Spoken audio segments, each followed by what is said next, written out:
Olá, damos início agora à nossa jornada por essa disciplina fascinante que é a história.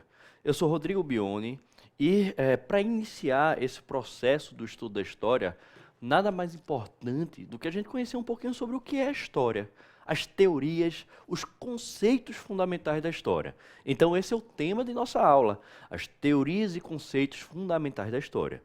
Bom, para início de conversa, eu já vou trazer um assunto que é um dos mais importantes quando se trata de vestibulares, que se trata de Enem especificamente, que é uma distinção entre o que a gente chama de senso comum e senso crítico. Eu considero uma das informações mais importantes, inclusive, de toda essa jornada pela história. Até porque essa distinção é crucial para a gente evitar aquela defesa, né, de opiniões não embasadas, que são um perigo quando se trata de vestibulares. Então vamos lá, vou trazer esse conceito de senso comum versus senso crítico e explicar como isso se adequa, como isso entra numa prova de história. Bom, o senso comum, antes de tudo, ela é um conhecimento que ele é obtido sem uma investigação crítica, certo? Ou seja, é aquela informação que não é embasada, aquela informação que você sai na rua, pergunta e as pessoas dizem, é isso, mas nunca estudaram esse assunto, certo? Esse senso comum é um perigo para vestibulares. Provas do tipo Enem, que valorizam muito a interpretação dos conceitos, são provas muito bem feitas, inclusive, nas provas do Enem. Elas trazem como distrator, como aquilo que coloca para te confundir mesmo numa prova, justamente o senso comum. Qual é a forma mais fácil de medir se alguém estudou ou não estudou? Você solta um monte de senso comum, aquilo que a maior parte da população que não estudou acredita, e as pessoas marcam isso com certeza. Então eu vou dar um exemplo concreto já já, para a gente ter uma noção. Mas antes de tudo, como é que se propaga esses sensos comuns? Bom, eles costumam ser propagados através das relações sociais. Família, amigos, comunidade, e por comunidade aí eu estou colocando no sentido amplo. Por exemplo, um ambiente que a gente sabe que é muito comum para a propagação desses sensos comuns são, por exemplo, os grupos de WhatsApp. E é claro que quem elabora a prova está acompanhando isso e sabe que essas ideias falsas são propagadas e usam isso para confundir numa prova do Enem. Então, às vezes, você vê um filme de época. Esse filme é um filme até muito bom, muito divertido, mas muitas vezes ele não teve uma investigação crítica acerca da história. Ele não trouxe aquele conhecimento acadêmico e isso é um perigo para vestibulares. A mesma coisa quando se trata de grupos de WhatsApp.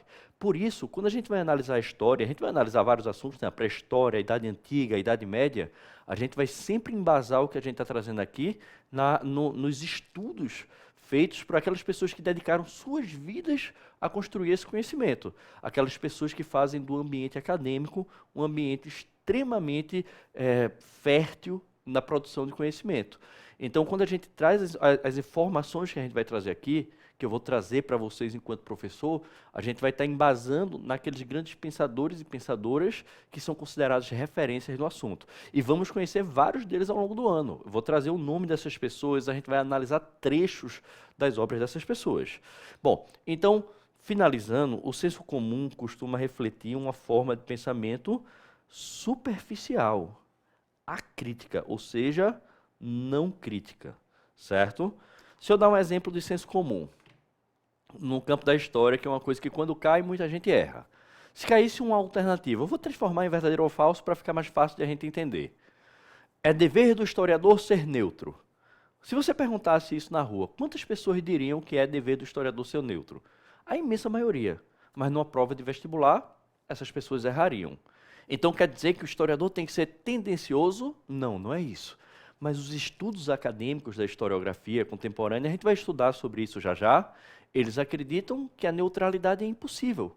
Porque cada historiador, cada historiadora, ao fazer a sua análise histórica, ela é fruto de uma época, ela é filha de uma cultura, ela tem uma linguagem com suas limitações, ela tem uma história, uma trajetória de estudos. Em outras palavras, por mais que a pessoa queira ser neutra, essa neutralidade seria impossível. Então eu trouxe um senso comum, é dever do historiador ser neutro, e mostrei que isso não é uma coisa que é aceita pela historiografia contemporânea. Mas a gente vai estudar isso. Foi só um exemplo para a gente começar a entender o que a gente está falando. Em contraposição, né, ao senso comum, a gente tem o senso crítico. Esse sim é importante para a gente. O senso crítico é justamente o que é cobrado nas questões de vestibular. Quando você tem aquele texto para você analisar, você extrair informações daquele texto, está querendo que você justamente interrogue, dialogue com o texto e faça conclusões baseadas no pensamento acadêmico, no pensamento crítico. Então, o senso crítico, ele é a base, né, ele tem como base esse pensamento ou senso crítico, a investigação, baseada em experimentos, raciocínios e argumentações lógicas, certo? A história fundamenta as suas análises, tendo, veja só, a fundamentação da história tem como base a construção de sensos críticos. Então, muitas vezes as questões do Enem, elas trazem 5 alternativas, né, de A até E, 4 delas senso comum, são as 4 falsas, e um senso crítico. Então, como eu disse, eu usei o exemplo do é dever do historiador ser neutro. Isso é um senso comum. O senso crítico vai dizer a neutralidade é impossível, porque toda análise ela parte de um ponto de vista, de um ponto de partida que é fundamentado numa cultura específica, numa época específica. Então, quando a gente fala que o historiador não consegue ser neutro, a gente não está dizendo que ele tem que ser tendencioso, mas que ele deve construir investigações, análises críticas, sabendo que ele é fruto de uma época, de uma cultura, e que isso vai interferir nas suas análises, certo? Então, a história, até trouxe algumas imagens, né, para a gente começar a conhecer um pouquinho desses autores, desses pintores antigos. A história, ela então é uma disciplina extremamente complexa, justamente porque quando a gente trata das ciências humanas, muitas vezes é difícil identificar o senso crítico, é difícil identificar a fundamentação. Existe muita disputa de narrativas, e essas disputas de narrativas, esses debates acadêmicos, são um dos motores para a construção de uma história. E aí, vamos lá. O que é a história, então? Vê só, tem uma definição bem direta de história, mas que ela vai ser aprofundada, porque ela vai trazer muita coisa para a gente. A história, vê só, é o estudo do ser humano no tempo e no espaço. Bom, eu trouxe para vocês uma definição que vai refletir a percepção historiográfica da Escola dos Análises. O que é a Escola dos Análises? Bom, a gente vai estudar daqui a pouquinho, ainda nessa aula, a Escola dos Análises, quando a gente for falar de um tópico chamado historiografia. Vai ser a parte final dessa aula, a gente justamente falar sobre a Escola dos Análises. Mas, antecipando para a gente ir acostumando com o termo, a Escola dos Análises é uma escola de pensamento historiográfico que surgiu em 1929 com a fundação de uma revista, a Revista dos Análises, por Marc Bloch e Lucien Febvre, a gente vai ver esses nomes já já, e que ela é a base do pensamento acadêmico nos últimos 100 anos na historiografia mundial, certo? Então, quando a gente fala a história acredita que, normalmente a gente está falando a percepção da historiografia dos análises sobre determinado ponto da história é tal, certo? Então, quando a gente fala da Escola dos Análises, a gente nem precisa citar o nome. Se a história defende, a gente já está falando de análise porque ela é a mais aceita nos meios acadêmicos. Mas, claro, eu vou aprofundar muito para vocês. Eu só estou trazendo esse termo agora para a gente ir acostumando. Mas vamos lá. A história é o estudo do ser humano no tempo e no espaço. Bom, percebam a primeira coisa que eu estou trazendo para vocês aqui, certo? O primeiro ponto é o estudo do ser humano. Percebam que eu não fiz nenhuma classificação de que ser humano. Ah, são os grandes heróis e os grandes governantes. Ah, que não tem escrita, não tem... Não, calma aí, vê só. A história estuda o ser humano no tempo e espaço. Não tem nenhuma distinção. Todo homem, toda mulher, todo ser humano é um agente da história, certo? E isso é uma concepção da história dos análises que a gente vai ver que ela se contrapôs, que ela se chocou com contradições, com concepções anteriores que defendiam que nem todo mundo era relevante para a história. Hoje a gente acredita que todo mundo é relevante para a história. O que é o tempo, inclusive? Vê só, o estudo dos seres humanos no tempo. Eu acho que a melhor coisa para a gente falar sobre o tempo, inclusive, né, que a gente está agora analisando, é até a gente trazer, basicamente, uma reflexão de um grande pensador que viveu 1.600 anos atrás, Santo Agostinho, Agostinho de Hipona. Agostinho de Hipona, ou Santo Agostinho, ele dizia o seguinte: o que é o tempo? Se ninguém me pergunta, eu sei. Se me perguntam, eu já não sei. Ou seja, o tempo, esse conceito tão abstrato, ele vai ter várias percepções, várias acepções ao longo da história. E aí, o uso do tempo quando a gente fala de que a história estuda o ser humano no tempo, é claro que o tempo vai ser visto de uma forma pela física, outra pela historiografia, depende do ponto de vista que você está analisando. Mas para a historiografia, o tempo ele acaba sendo moldado ao objeto de análise. Se eu estou estudando, por exemplo, vou dar um exemplo bem simples. Se eu estou estudando, por exemplo, o processo de independência do Brasil, 100 anos é muito tempo. Se eu estou estudando a pré-história, que é gigantesca, 100 anos não é nada. Então, para o conceito da historiografia, o que a gente chama de tempo histórico, ele é um conceito moldável de acordo com a necessidade da análise histórica que a gente tem. Mas eu já antecipo outra coisa, que a gente vai aprofundar. Quando a gente fala de história, tem um senso comum muito grande que diz que a função do historiador é ficar botando assim, 1500 Cabral chegou ao Brasil, 1500 e tanto, sei lá, 1580 início da União Ibérica. Vê só, o historiador, isso não é dever do historiador. Qual é o dever do historiador? Não é simplesmente colocar fato e evento, fato, data e evento, data e evento, data e evento. O papel do historiador e da historiadora é construir análises críticas sobre processos. E processos sempre têm uma duração longa. Então, o processo nunca é um evento específico. Aconteceu isso, aconteceu isso. Não. É sempre uma coisa mais complexa. Então, a história é uma disciplina, uma ciência de altíssimo grau de complexidade. A gente vai estudar isso. O termo história, inclusive, foi originalmente cunhado por Heródoto. Heródoto de Halicarnasso, que passou para a história popularmente como o pai da história. Então, Heródoto de Halicarnasso, ou apenas Heródoto, né, o pai da história, ele foi uma pessoa que viveu em 2.400 anos atrás e que ele fez algumas análises importantíssimas na sua obra que a gente chama de Histórias. Ele analisou, por exemplo, as guerras médicas entre os gregos e os persas. Ele é um historiador muito importante. A gente, quando analisar a Grécia, que a gente vai ter aulas sobre a Grécia, eu vou trazer mais informações sobre Heródoto para vocês. Mas só para a gente ir acostumando, eu já antecipo que Heródoto ele ainda misturava em suas narrativas muita coisa mitológica, muita coisa sem muita análise crítica, digamos assim. Alguns vão até apelidar de forma maldosa Heródoto de pai da história e pai da mentira, justamente porque ele tem esse modelo menos crítico, digamos assim, menos crítico em relação às suas fontes. O que não é tão justo, apesar de sim realmente ter muitos elementos que fugiriam do conceito de historiografia atual, mas não é tão justo porque realmente a obra de Heródoto é muito, muito extensa e muito valiosa para a historiografia. Mas quando a gente falar de Grécia, eu vou falar para vocês sobre Heródoto, vou falar para vocês sobre Tucídides, que veio uma geração depois e vai fazer uma historiografia completamente diferente e por aí vai. Nesse ponto, a gente vai concentrar mais no que é a história propriamente dita, certo?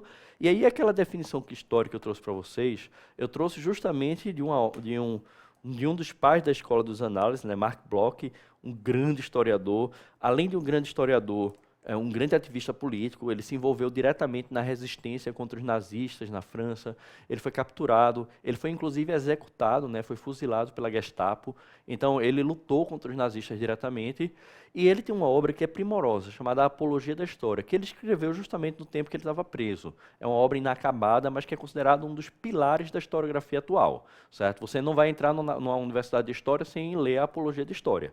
Então, ele vai dizer na Apologia isso aqui: ciência dos homens, dissemos, é ainda vago demais. É preciso acrescentar a ciência dos homens no tempo, certo? Então, Marc Bloch é essa referência para a historiografia que vai ser um dos fundadores da Escola dos Análises.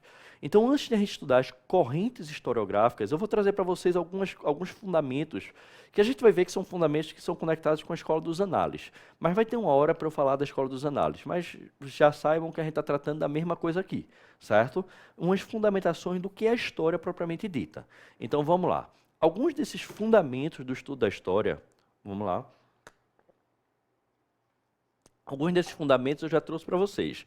Por exemplo, o estudo dos processos históricos, certo? Processos, ou seja, aqueles fatos instantâneos ou momentâneos são menos relevantes do que os processos de longa duração. O que é que significa isso? O papel do historiador não é botar lá, 1822, Dom Pedro I proclama a independência. É analisar o processo por trás. Como é que foi essa independência? Que estruturas sociais se mantiveram? Onde é que houve rupturas? culturalmente, isso interferiu em alguma, isso gerou alguma mudança na sociedade, você tem 1000 perguntas e processos que você pode analisar. E por serem processos, eles sempre têm longa duração, eles nunca são instantâneos. Ou seja, a história, se ela se baseia na análise de processos críticos, ela não vai, de análises críticas, ela não vai se ater ao evento, ao fato. Ela vai precisar estudar todo um processo. Já trouxe para vocês também que a neutralidade histórica é impossível. Isso não significa que o historiador, que a historiadora deve ser tendencioso. Não é isso que está sendo dito aqui. Significa que cada historiador, cada historiadora, quando faz uma análise, ele vai fazer perguntas que devem ser respondidas. E as perguntas vão partir, literalmente, da cabeça de quem está fazendo a análise. A linguagem vai ser um limitador, porque cada linguagem tem suas limitações. A cultura em que esse historiador, essa historiadora está inserida também vai orientar essas perguntas e as respostas que vão ser encontradas. Então, tem 1000 limitações que impossibilitam essa neutralidade histórica. E aí vem um dos pontos principais que já foi muito cobrado. Vê só. A história busca responder inquietações do presente através da análise do passado. Vê só. As perguntas que a gente tenta responder na história são feitas no presente. Cada historiador, cada historiadora vai criar algum tipo de problematização que vai tentar responder. Vai tentar perguntar algo para obter uma análise crítica. E se ele está perguntando algo, essa pergunta foi feita com a cabeça do presente. Então a gente olha para o passado com a cabeça do presente. O historiador, ele busca responder a inquietações do presente com os olhos voltados para o passado. Certo? E aí o cuidado que tem que ter é o seguinte: por mais que o estudo da história possa nos dar um embasamento para não repetir determinados erros, para tentar construir um futuro melhor, sim, pode fazer isso, mas cuidado, a história não faz previsões. Por quê? Porque a sociedade é muito complexa, o mundo é muito complexo. O que é que adianta eu prever? Vai ser assim daqui a 10 anos, por que tem que ser assim? Mas tem 1000 coisas que podem acontecer no meio que podem alterar isso. Então a história olha para o passado para responder inquietações do presente, mas não busca adivinhar o futuro. A gente não faz previsões, certo? Ainda que a gente possa, com conhecimento historiográfico, tentar planejar, sabendo que é um planejamento, que não é necessariamente algo que vai acontecer como a gente pensa, a gente pode tentar planejar sim um futuro melhor. Vamos lá, outros pontos importantes, certo? A história, quando a gente fala daquelas mudanças de época, a gente tem que entender que não é tudo que muda. Certo? Na verdade, a história é feita por rupturas e permanências, certo? O que é que significa isso? Significa que quando a gente passa por um processo histórico e vai para uma outra época, um outro período, a gente acaba tendo coisa que muda. Sim, são as rupturas. Mas a gente tem coisa que permanece. Por exemplo, quando a gente analisa o sistema feudal na Idade Média, a gente fala daquela divisão em 3 ordens, né? O clero, a nobreza e os trabalhadores. Quando a gente entra na Idade Moderna, o feudalismo já caiu há um tempo, você continua, por exemplo, na sociedade francesa, tendo uma divisão em 3 estados. Isso é uma permanência, certo? O clero, a nobreza e o resto da população. É uma permanência, mas muita coisa também muda, certo? Então a gente vai ter permanências e rupturas na história. Ou seja, quando mudamos de épocas ou períodos, temos elementos que se transformam nas sociedades. Rupturas e elementos que continuam presentes, permanências. Outro ponto muito valorizado pelo Enem é a ideia de que hoje a gente não tem mais uma disciplina que atua sozinha. Toda disciplina ela dialoga com outras disciplinas. Ela se torna, então, interdisciplinar. E a história não é diferente. Vê só, quando eu faço análise histórica, dependendo da análise, eu vou precisar da matemática para fazer séries estatísticas, por exemplo, da produção de determinado grupo em determinado lugar. Eu vou precisar da geografia em muitos pontos, o como a geografia interferiu. A gente vai precisar da biologia, por exemplo, para estudar a pré-história. A gente vai precisar de dialogar, digamos, com diversos conhecimentos diferentes.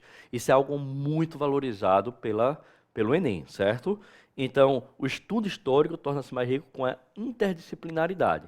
O próprio Enem, ele se orgulha de ser uma prova interdisciplinar, é uma prova muito bem feita, muito bem construída. Então, alguns exemplos: arqueologia, paleontologia, que é o estudo dos fósseis, geografia, sociologia, heráldica, que é o estudo dos emblemas e brasões, etc. E aí, como uma ciência que é permeada, como um conhecimento, digamos, a história, um conhecimento historiográfico é permeado de subjetividade, É natural que, ao longo dos estudos historiográficos, se criem determinados marcos, determinados padrões, inclusive para a periodização da história. Ou seja, um exemplo, aquela divisão que a gente faz de pré-história, Idade Antiga, Idade Média, Idade Moderna, Idade Contemporânea. Mas a gente tem que saber que todas essas divisões, elas são divisões que são artificiais, que são criadas baseadas em determinados conceitos ou parâmetros estabelecidos pelos historiadores. E por serem construções subjetivas, elas sempre vão ter vão sofrer interferência do meio da cultura, das sociedades que criaram essas divisões. Como a gente tem uma sociedade muito eurocêntrica, infelizmente, em muitos sentidos, a gente ainda tem muito aquele ponto de vista da historiografia muito orientado para a história da Europa, basicamente, como se fosse mais importante do que as outras histórias. A gente acaba que tem uma divisão tradicional que é baseado em critérios eurocêntricos. Isso é algo muito criticado por muito historiador, muita historiadora contemporânea, certo? E quando se trata justamente desse eurocentrismo, a gente vai ter, inclusive, uma definição muito direta que o Brasil, especificamente, adota o modelo francês de divisão, certo? Então, eu botei aqui para vocês, mesmo dentro da historiografia europeia, às vezes são escolhidos outros marcos para a transição dos períodos. Deixa eu dar um exemplo.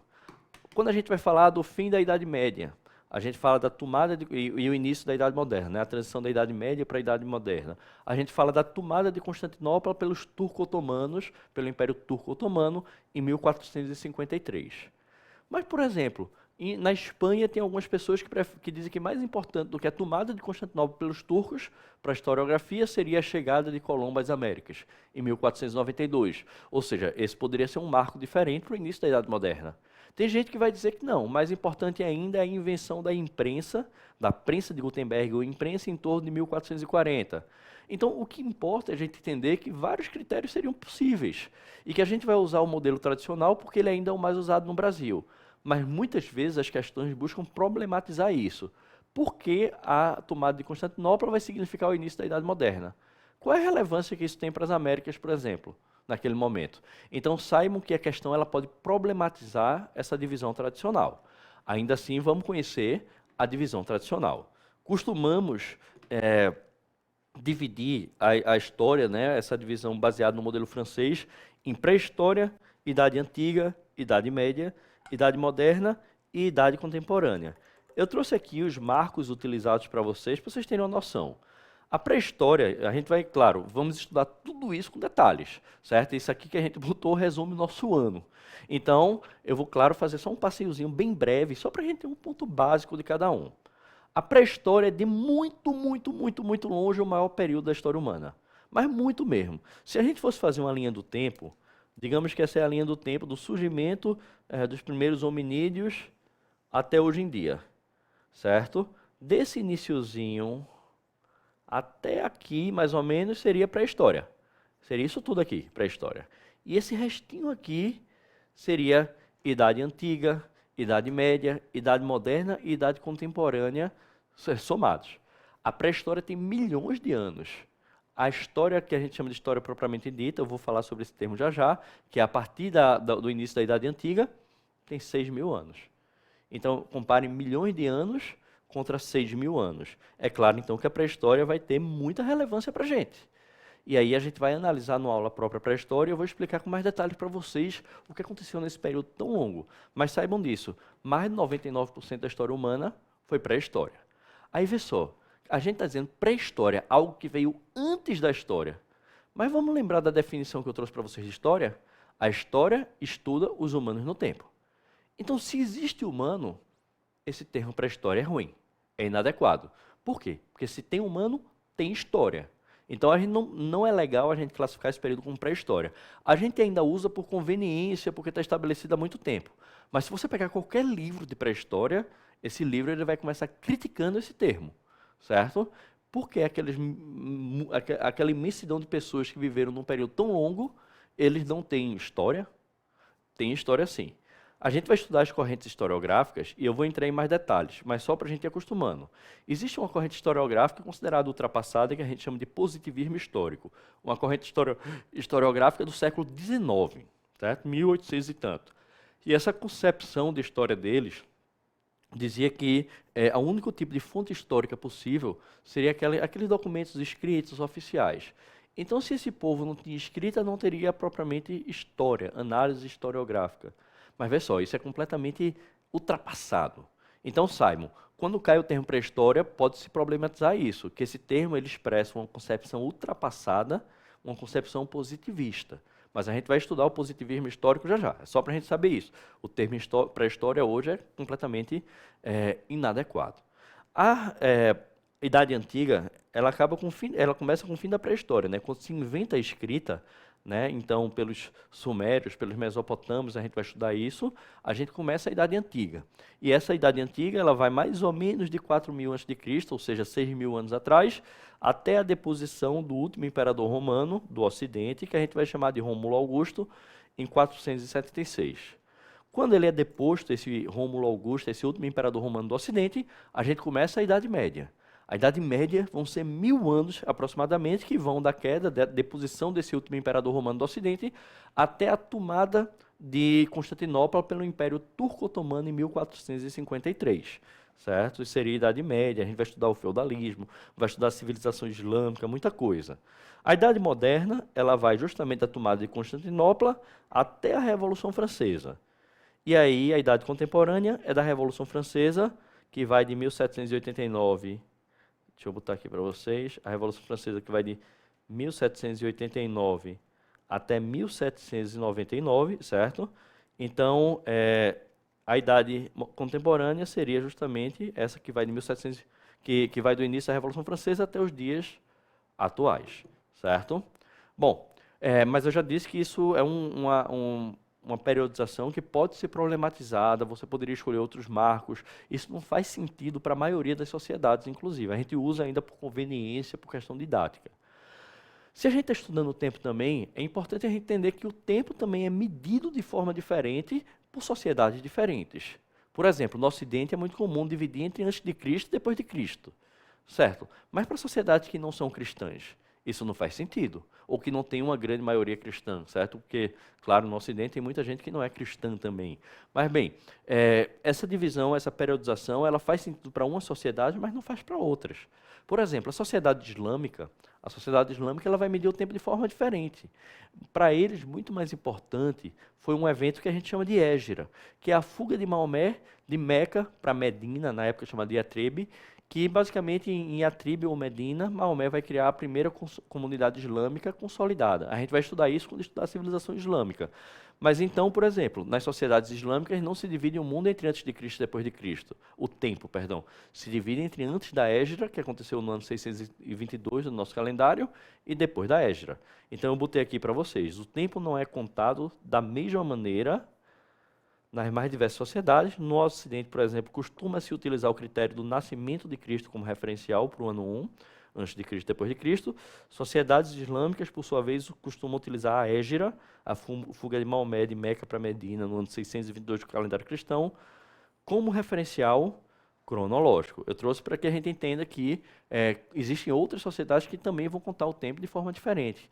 Lembrem, essa ideia de como a gente conta um tempo é uma construção cultural. Então, é claro que ela vai variar de cultura para cultura.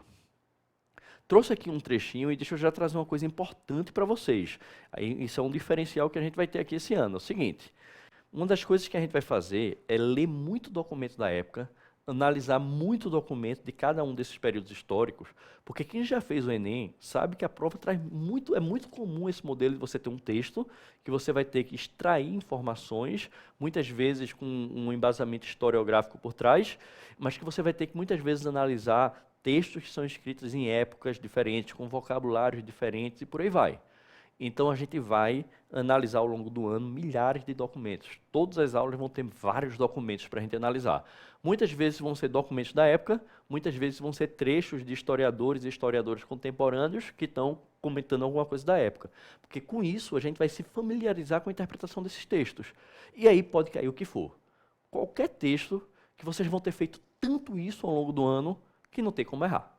Certo? Isso é um diferencial importantíssimo, porque quando a gente faz uma prova, a gente tem que entender que cada prova tem seu modelo. E a gente está aqui treinando, né? A gente está aprendendo, a gente está consolidando um conhecimento para que uma prova do tipo do Enem, por exemplo, ela se torne fácil. Não estou dizendo que nosso conhecimento vai valer apenas para o Enem. Se você faz FUVEST, faz outros vestibulares, também vai estar lá. Mas vamos analisar os documentos. Até porque, além de ajudar para o vestibular, isso torna a história muito mais viva. Eu trouxe para vocês aqui um trecho de São Gregório Magno, que viveu 100 anos, aproximadamente depois de São Bento, né? Que ele vai comentar, no início da Idade Média, sobre a santidade de São Bento e como ele livrou-se do pecado da luxúria. Então, São Gregório Magno extrai esse trecho do segundo livro dos Diálogos, A Vida de São Bento, que é uma obra de São Gregório Magno. Por que que eu vou analisar esse documento?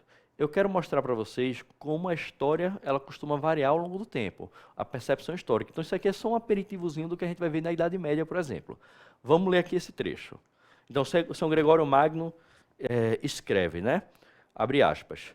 Conhecera, sobre São Bento, conhecera outrora certa mulher, que o espírito, vê a palavra que ele usa, maligno, lhe fazia por essa ocasião voltar os olhos do espírito, inflamando de tal modo o coração do servo de Deus a lembrança de sua formosura. Ou seja, a formosura dessa mulher está inflamando o coração do servo de Deus de São Bento. Que seu peito mal podia conter as chamas do amor, ou seja, que ele estava dominado pelas chamas do amor, e que quase pensava em abandonar o deserto vencido pela paixão. Mas eis que de repente, segundo São Gregório, São Bento foi contemplado pela graça celeste e voltou a si. Vendo então ao lado de si crescerem densas moitas de urtigas e espinhos, atirou-se, despido, a essas pontas e a essas chamas, onde se revolveu por tanto tempo que ao sair estava ferido por todo o corpo. Assim expulsou do corpo, pelas feridas da carne, a chaga do espírito, convertera em dor a volúpia, a luxúria. Ardendo por fora, em justa punição, apagou o que por dentro ilicitamente queimava.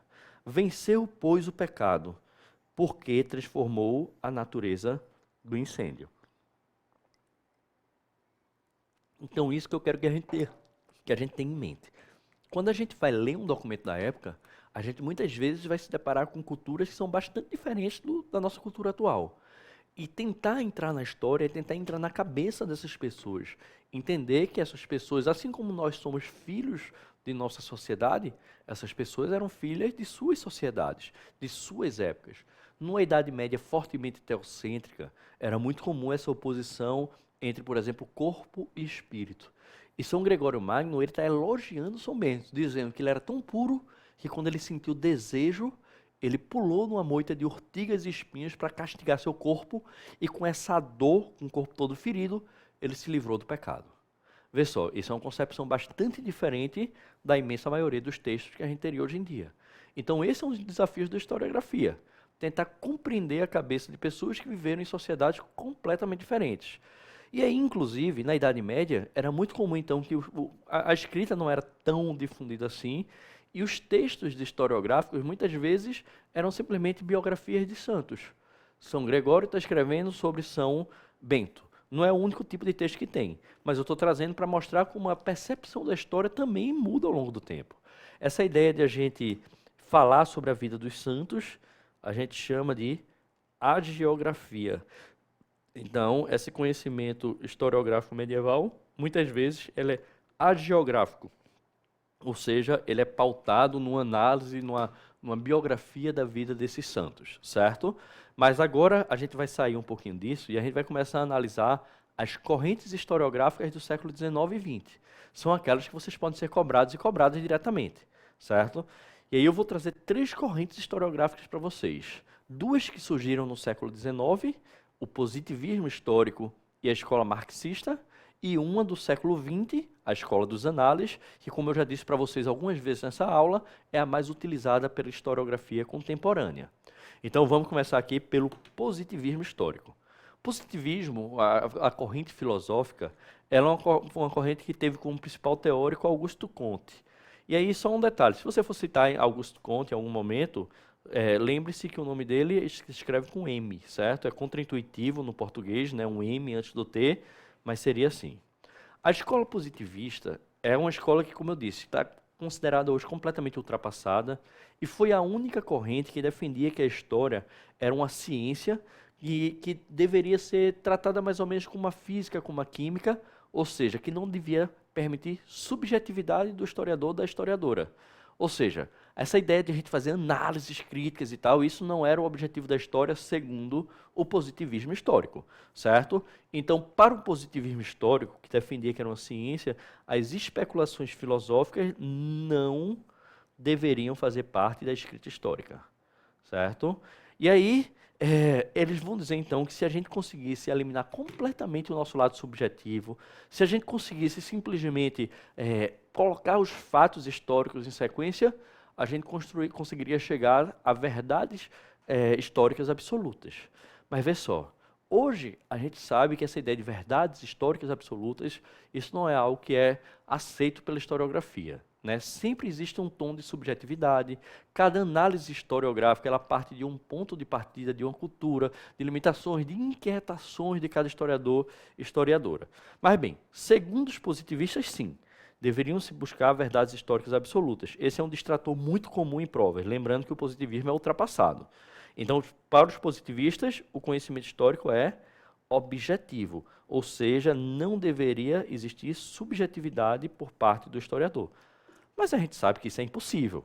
Se a gente é fruto de uma época, a gente sempre vai fazer uma análise pautada nos valores e conceitos dessa época. Então, por isso que eu trouxe para vocês que a neutralidade é impossível, certo?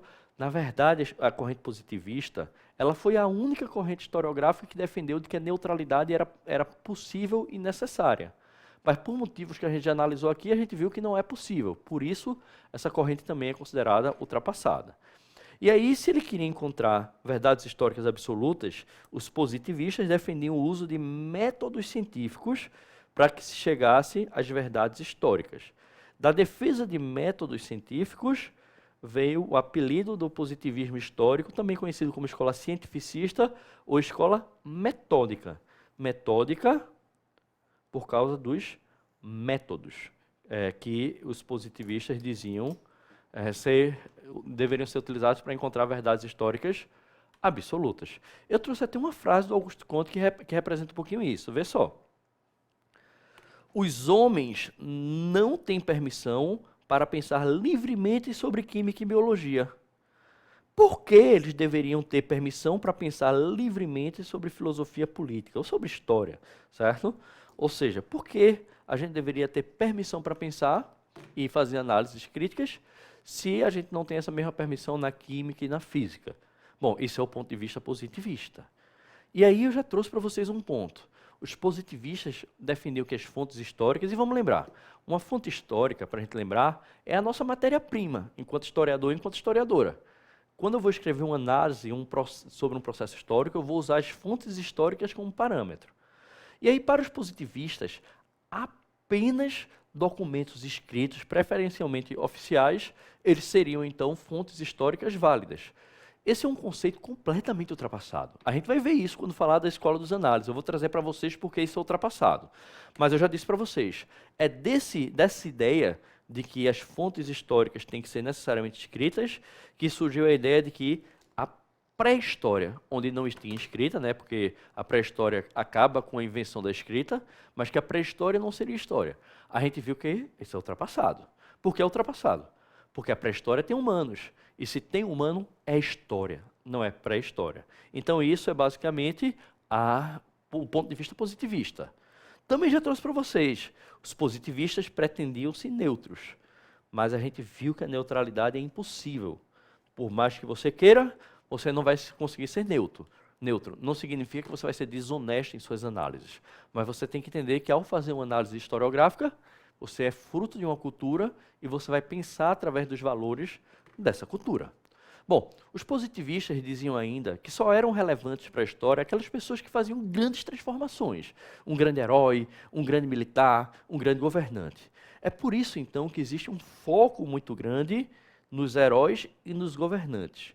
Como nessa historiografia muitas dessas pessoas são membros do governo ou são líderes militares que venceram guerras, o positivismo histórico vai dizer que a história deve se ocupar de fatos militares e políticos, certo? Ou seja, o foco na política e no militarismo exclui muita coisa do campo da história. Exclui a cultura, as artes, dentre muitas outras coisas. Esse é outro ponto ultrapassado, certo? A história é muito mais ampla do que política e militarismo. Política e militarismo é importante para a história, com certeza, mas não só, certo? Então, os positivistas, eles restringiam a isso. E se eles baseavam, então, sua análise historiográfica na vida e nas ações desses grandes heróis, desses grandes governantes, é claro que o positivismo foi muito útil para você construir aquelas histórias nacionais romantizadas, bastante assim, como heróicas, que a gente pode dizer ufanistas, certo? O ufanismo é aquela ideia de que você vai defender, por exemplo, o seu país como se ele não tivesse defeitos, e quem critica é porque é um inimigo da nação. Quando a gente sabe que isso não é muito bom, porque basicamente, se você quer que uma nação se desenvolva bem, você tem que criticar aquelas coisas que estão erradas para que elas melhorem. Mas o ponto de vista ufanista, ela vai tentar passar uma ideia de a sua nação ser perfeita, em todos os momentos. Os seus heróis são sempre os maiores heróis. E aí, basicamente, acaba que, então, o positivismo ele foi muito útil, né, para promover movimentos historiográficos, e não apenas historiográficos, nacionalistas e ufanistas, certo? Não é coincidência, inclusive, que uma das frases do positivismo seja o amor de Augusto Comte, né? O amor por princípio, a ordem por base e o progresso por fim. Amor por princípio, ordem por base e o progresso por finalidade. Amor, ordem e progresso. É só a gente lembrar que nossa bandeira tem o ordem e progresso lá, que é uma simplificação dessa frase, do Augusto Comte, ou seja, na nossa própria bandeira tem um lema, um dos principais lemas positivistas, ou parte dele lá, estampado.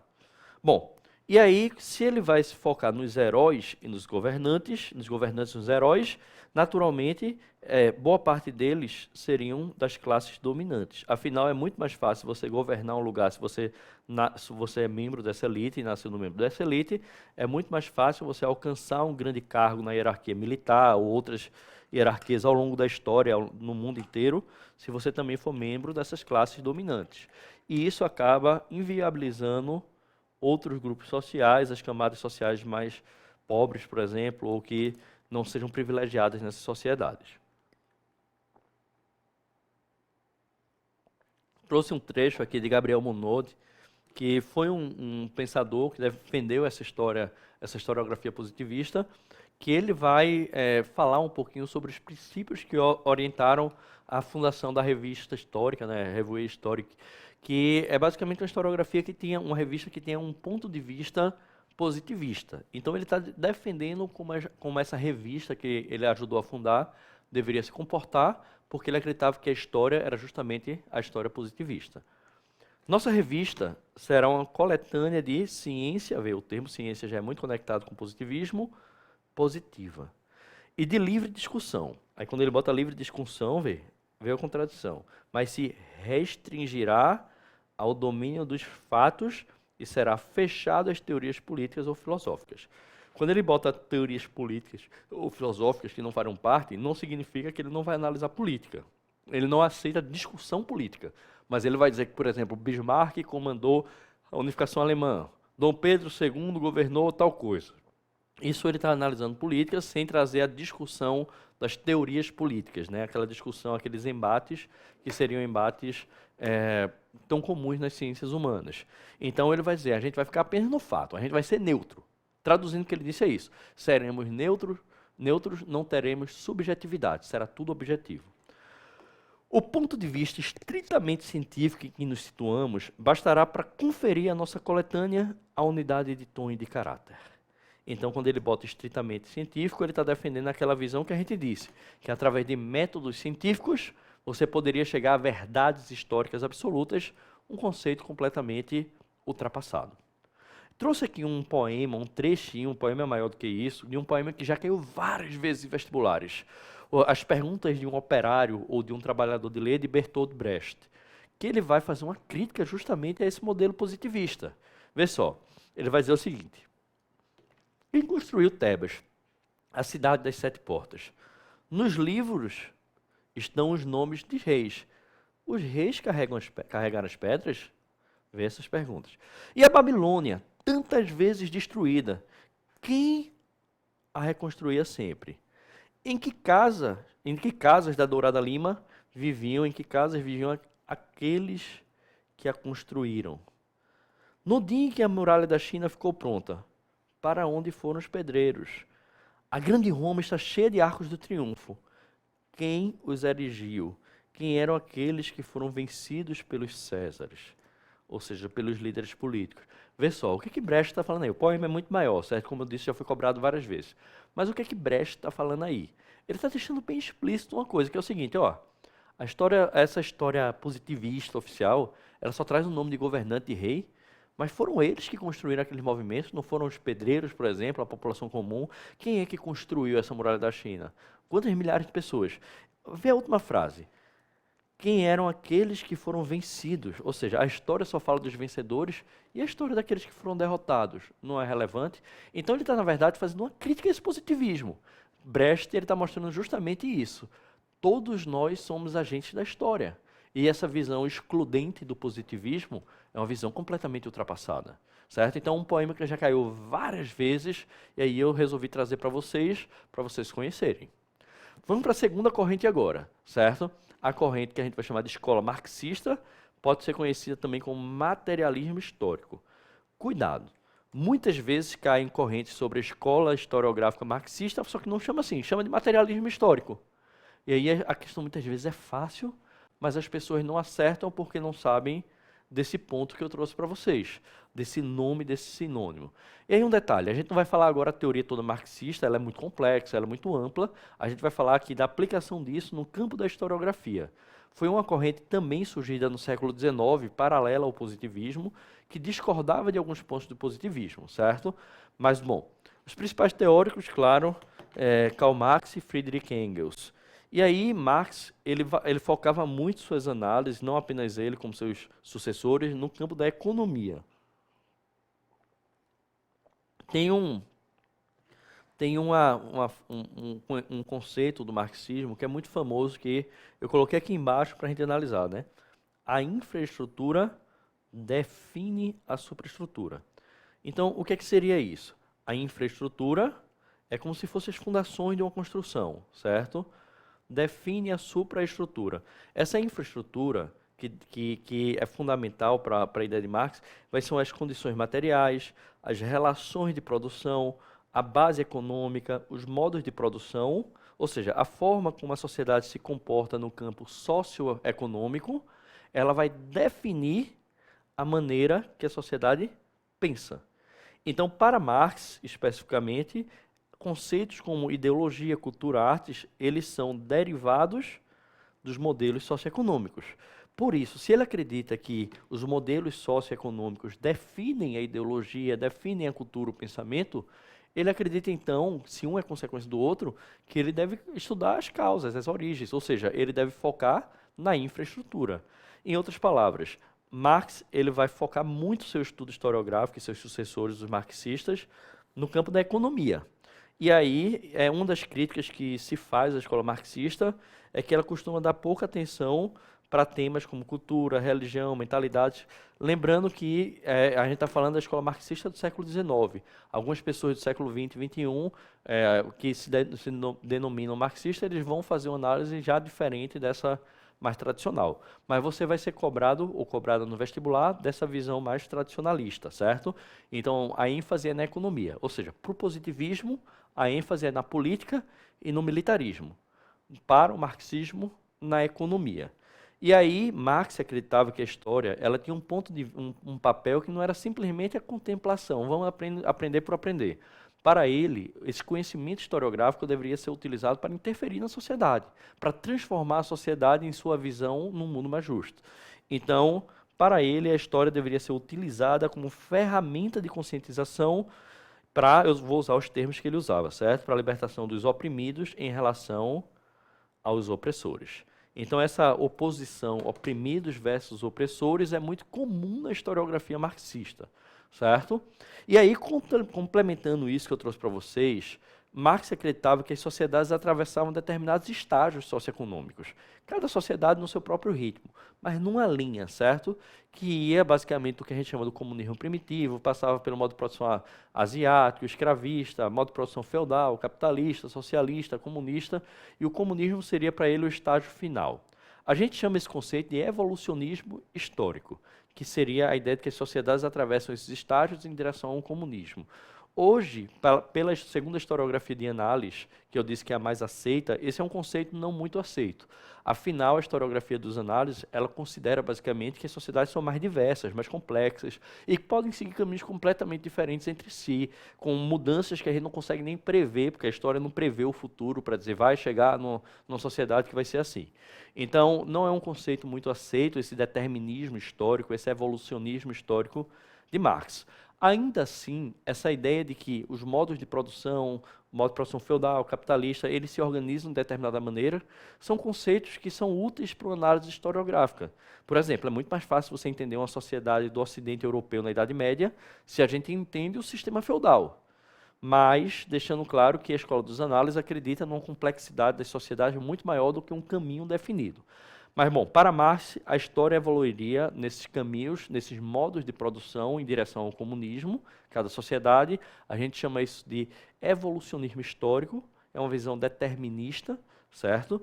Que cada estágio, a mudança de um estágio para outro, se daria como uma consequência do choque, do que a gente chamaria de luta de classes. Então, a luta de classes é o motor da história.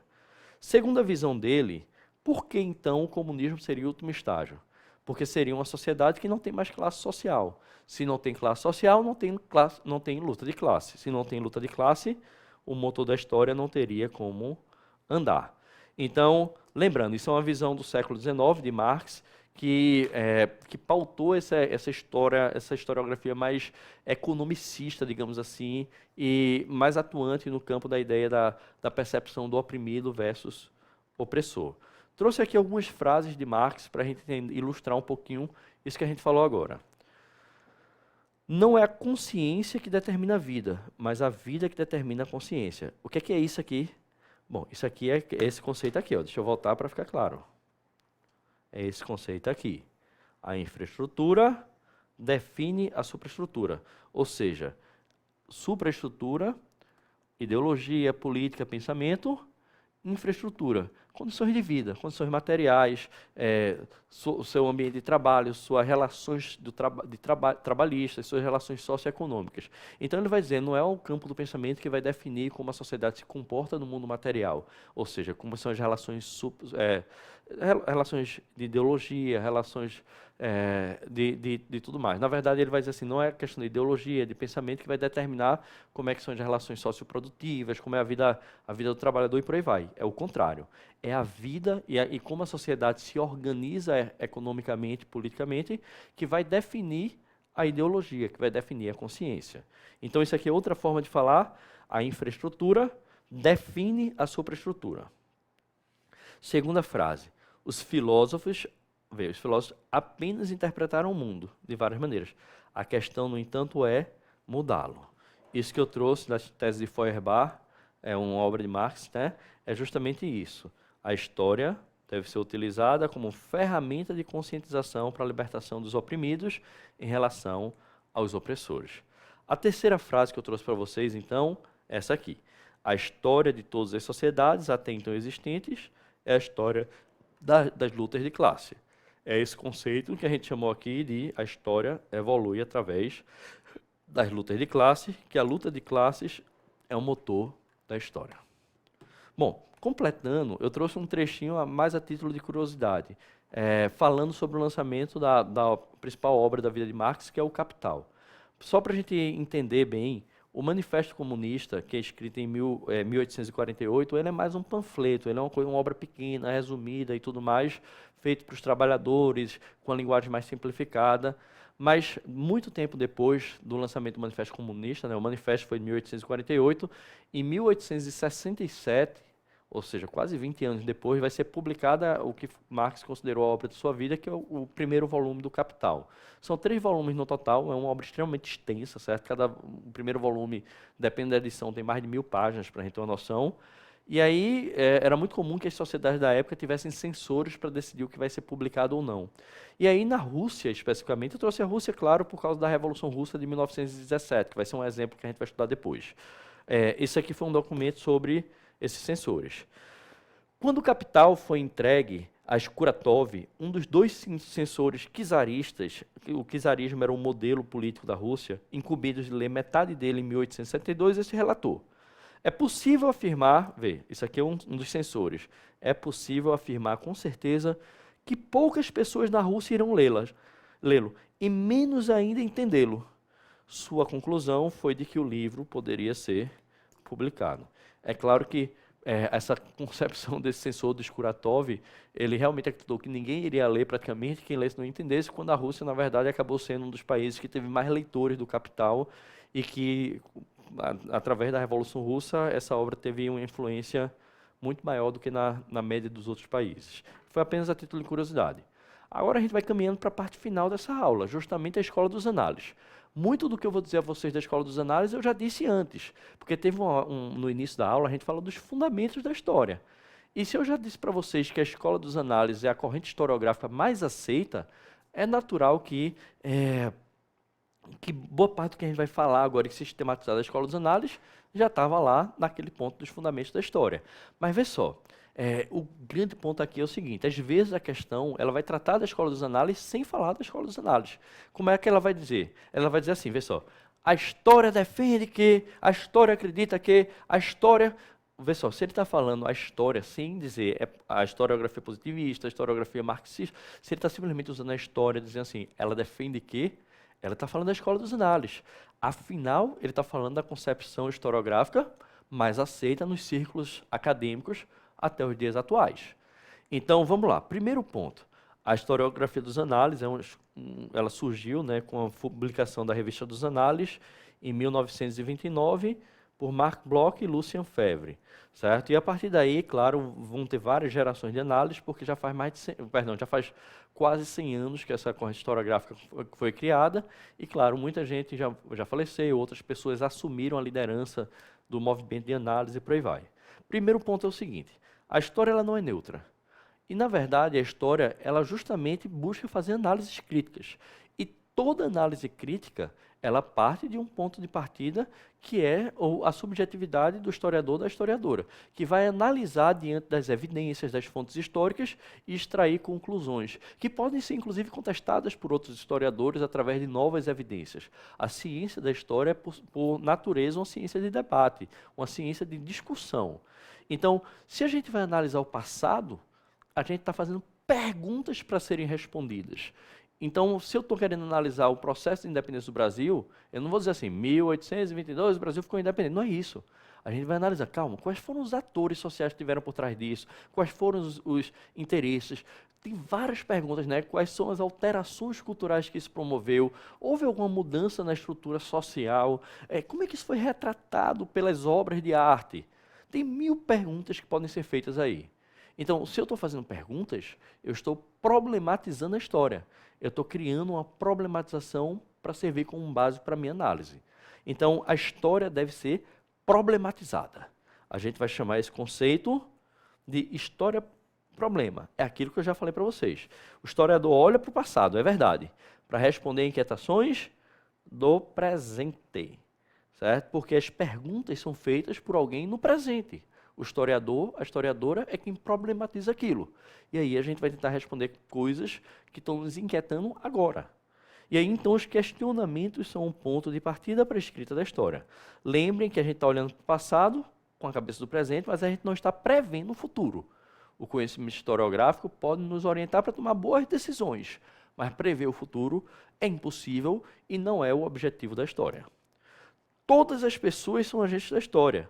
Então, a história dos análises, por definição, é inclusiva. E aí, uma das grandes revoluções da historiografia dos análises foi parar com aquela história de que a gente deve se preocupar só com política, militarismo, segundo a visão positivista, ou economia, segundo a visão marxista, entender que se a história estuda os humanos no tempo, nós somos muito mais complexos que isso.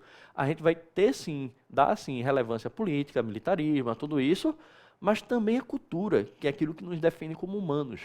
A gente vai dizer que esse acréscimo que a análise trouxe, a gente vai chamar de história das mentalidades. A mentalidade, a cultura, a ideologia é um dos pontos principais da historiografia. Então, a gente vai ter o início do estudo da história das mentalidades, certo? É um termo-chave para análise, mas que a gente não vai restringir só a mentalidades. A gente vai analisar política, economia, guerras, etc. E também cultura, e também arte, e também pensamento, e também muitas outras coisas, certo? Tem aqui um textinho de uma obra chamada Os Historiadores, que ele analisa a obra de alguns historiadores, que ele vai falar um pouquinho sobre a história e sobre a escrita de Marc Bloch, de um desses criadores. Vamos ler aqui. Um texto de Dominique Barthélemy, que diz o seguinte: sejam livros ou artigos, todos os textos de Marc Bloch são cativantes. Com frequência, seu tema tem algo de picante. Marc Bloch nos mantém em suspense. Ele sabe reconstituir a lógica sinuosa da pesquisa, antes de revelar a conclusão provisória. Ele alterna as evocações concretas, saborosas, com os raciocínios profundos, ou seja, aquelas análises críticas que eu disse para vocês tanto, estimulantes, que fazem compreender ou entrever mecanismos sociais e psicológicos. Percebam, aqui ele está falando justamente que ele faz análises críticas através para construir, inclusive, a ideologia, o pensamento, a mentalidade. Em tudo, portanto, encanta seu leitor e o ajuda a refletir. Estamos também interessados, por sua luta, nos análises de história econômica e sociais, que fundou com Lucien Febvre, que é a revista que eu falei para vocês que deu origem ao movimento que a gente chama de Escola dos Análises, em 1929, em prol de uma história mais aberta às ciências sociais, mais interdisciplinar, que lhe dão ideias para novas pesquisas, ao mesmo tempo que o ajuda a compreender e conceitualizar. Então é o seguinte, se ele vai fazer essa historiografia interdisciplinar, essa historiografia mais ampla, se ele vai estudar as mentalidades, é natural que não são apenas documentos oficiais escritos que vão nos dizer algo sobre essa sociedade. Por exemplo, eu vou analisar a cultura popular do sertão nordestino. Vai ser um documento do governo que vai dizer o que é essa cultura popular? De jeito nenhum. Muitas vezes são os depoimentos daquelas pessoas que viveram isso, que conheceram grandes poetas, grandes rapistas, são pessoas que fazem parte daquela cultura. Então, vê só, a história agora, ela não precisa daquela documentação rigorosa, rígida, porque muitas vezes não é isso que a gente está buscando. A gente está buscando entender os mecanismos de pensamento e mentalidades. E um relato oral, não escrito, ele pode ser extremamente útil para conhecer culturas, para conhecer algo do tipo. Então, a noção de fonte histórica vai ser ampliada. Na verdade, para a historiografia de análise, ela é muito mais rica nisso. E aí depende do que eu estou pesquisando, documentos escritos, relatos orais, imagens, sons, tudo isso aí pode ser usado para me dar elementos para construir a minha análise histórica. Um quadro, uma música, eles podem dizer muito sobre uma sociedade. E aí, se a minha pergunta tiver alguma relação com isso, eu posso usar isso como fonte histórica. Então, a fonte histórica, ela não existe por si só. A fonte histórica, ela depende basicamente do que eu estou pesquisando. Deixa eu dar um exemplo. A Carta de Caminha, na época de Cabral aqui, ela me diz alguma coisa sobre Carlos Magno, que viveu 700 anos antes? Não. Se a minha pergunta é uma problematização sobre Carlos Magno, o que a Carta de Caminha me diz? Nada. Então, para essa pergunta específica, a Carta de Caminha não é uma fonte histórica, certo? Mas, claro, para o processo de historiografia do Brasil, da descoberta, ou do contato, ou da invasão, depende como você chame, isso pode me trazer elementos. Então, a fonte histórica, na verdade, é o que me ajuda a responder essas questões. E quando eu faço as questões, é que aquilo se torna uma fonte histórica. Porque, basicamente, se ela me der algum elemento para responder, ela é uma fonte histórica. Então, se a minha fonte histórica, eu estou estudando, por exemplo, a história do Brega no Recife, por exemplo, aquela música pode se tornar uma fonte histórica valiosíssima. E aí, então, o conceito de fonte histórica é muito ampliado. Quando se cai em vestibular, é muito comum que se destaque justamente o uso de relatos orais, porque isso aqui é a negativa do positivismo. O Positivismo falava de documentos escritos, oficiais, e aí a historiografia dos análises vai dizer não necessariamente. Documentos escritos oficiais podem ser importantes. Relatos orais também, imagens também, sons também, diários também, receita de bolo, depende da minha pergunta também. Tudo que me ajude a trazer algum elemento que possa me ajudar a responder aquelas questões, aquela problematização, é uma fonte histórica. Bom, o tempo breve, acontecimento, breve, né? Um acontecimento, um fato, né? 1500, Cabral chegou ao Brasil. Um evento, um momento é substituído pelo tempo de longa duração. É uma coisa que eu já trouxe para vocês. A história faz análises críticas sobre processos históricos. E um processo histórico nunca é instantâneo. Ele sempre é amplo, ele sempre é complexo. Também já trouxe a vocês que a historiografia contemporânea, ela busca ser interdisciplinar, dialogar com várias disciplinas, como a paleontologia, a arqueologia, a geografia, a matemática, a biologia, a química, depende do meu objetivo de pesquisa ou do meu objeto de pesquisa, cada disciplina dessas tem como me ajudar nas minhas análises. E aí, então, a gente costuma dividir a história dos análises em algumas fases. Não costuma ser tão relevante para vestibular conhecer essas fases, mas eu vou trazer de toda forma, certo? Quando eu digo não costuma ser relevante, não significa que não pode ser cobrado, mas seria uma surpresa porque não é a cara de uma prova feita o Enem, mas nada é impossível, certo? Então a primeira fase vai ser justamente essa liderada por Marc Bloch, Lucien Febvre, a segunda fase vai ser dominada por um grande historiador chamado Fernando Brodel, a terceira por Jacques Le Goff, Pierre Nora, Emmanuel Leroy, lá do Rio, e já temos uma quarta fase, inclusive, e por aí vai, certo? Então, claro, a historiografia dos análises está sempre se modificando. E aí, só um detalhe, essa terceira fase, ela vai radicalizar alguns desses conceitos, e a gente costuma chamar ela de nova história. Mas a base é a mesma, certo? A base é a mesma de análise. Então, quando você pensa em nova história, você pode pensar um pouquinho nessas características que a gente trouxe de análise. E aí, para finalizar essa aula, eu vou ler para vocês um texto de um dos maiores historiadores da Escola dos Análises, da história do mundo, chamado Georges Duby. Se você for para uma faculdade de História, você vai ler muita coisa. Georges Duby é um dos maiores mesmo, porque a gente tem que começar a conhecer esses autores para a gente criar repertório e para o que cair na prova a gente conseguir interpretar. Então, vamos lá. Abre aspas. A história que eu ensinei era relutante à simples enumeração dos eventos. Vê aquilo que eu disse. A história não se preocupa simplesmente em enumerar eventos, fatos. 1500, Cabral, 1500... Não, a história ela vai analisar processos históricos. Então, ela era relutante a isso, esforçando-se, ao contrário, por expor e resolver problemas. A problematização da história que a gente trouxe, a história-problema. E, negligenciando as trepidações da superfície, procurava situar no longo e médio prazos aquilo que a gente chamou de história de longa duração, certo? A evolução da economia, da sociedade e da civilização. Fecha aspas. Como eu disse a vocês, a gente vai analisar muitos documentos de época e a gente vai analisar também muitos trechos desses historiadores e historiadoras que são referências nos meios acadêmicos, no meio historiográfico. Mas é isso, essa foi a nossa aula sobre teorias e fundamentos e conceitos, né, da história. E aí vamos fazer os exercícios, vamos procurar tirar as dúvidas e um beijo imenso para todo mundo.